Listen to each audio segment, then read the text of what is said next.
Assalomu alaykum. Bugun butun internetni va Instagram sahifalarini portlatib turgan ajoyib taom tayyorlaymiz. Ushbu taomimiz tojik milliy xalqining retseptlar kitobidan olingan qurtoba retsepti.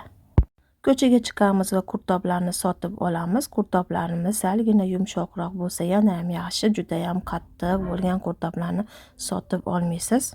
Menda 25-30 dona qurtob, ustiga issiqqina suvni quyib qo'yamiz va mana shunday ezgilab qo'yamiz. Qurtoblarimiz erib yumshoq holatga kelguncha biz qatlama patir tayyorlab olamiz. Idishimizga 500 gram oppoq unni solamiz va unga bir chimdim dro'ja, tabga qarab tuz va suvni quyib qattiqqina xamir tayyorlaymiz. Xamirimizni salag'an paketga o'rab tindirishga qo'yamiz. Bu orada biz go'shtni qovurib olamiz. Menda 300 gram mol go'shti, go'shtimizga ozginagina tuz, ziravorlar va soya sosidan solib yuboramiz.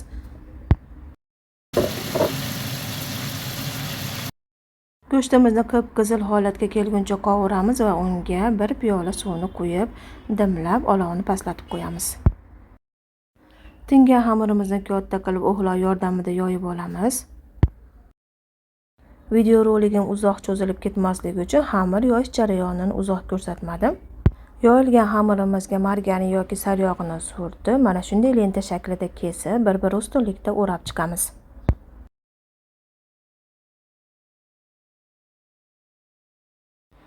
Qavatlari qat-qat bo'lib chiqadigan ushbu qatlama patirni endi non shaklida yoyib olamiz.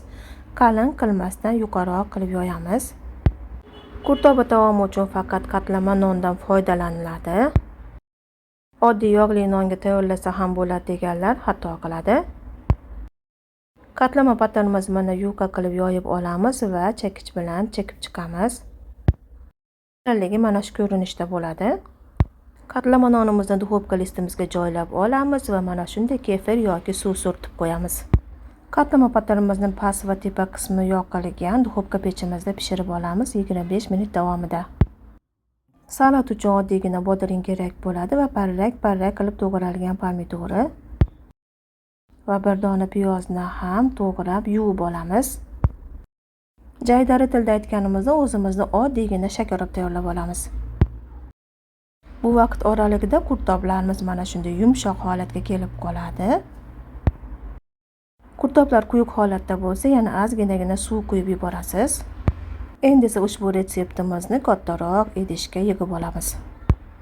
Qavatlari qat-qat bo'lib chiqqan yog'li qatlama patirimizni bo'laklarga bo'lib olamiz.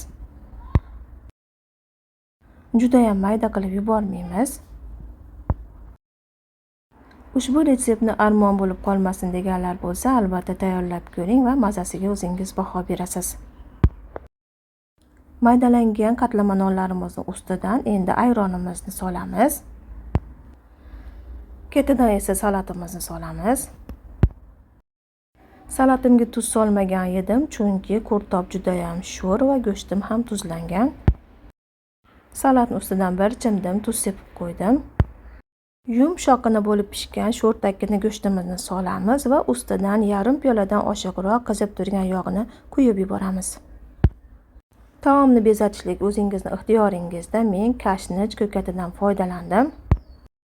Va retseptimizning nomi qurtoba bo'lganligi sababli bir dona qurtobni ham yana mana shunday qirg'ichni mayda tishidan o'tkazib qo'ydim. Tojik xalqining milliy retseptlaridan biri bo'lgan qurtoba taomi tayyor bo'ldi.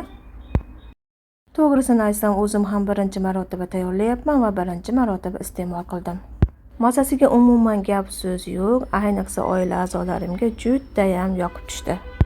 Qurtoba taomini retseptlar kitobingizga joylab qo'ying va hozirgi yozning issiq kunlarida ko'ngilga tegmaydigan ushbu taomni mazza qilib tayyorlab iste'mol qiling. Hammaga rahmat.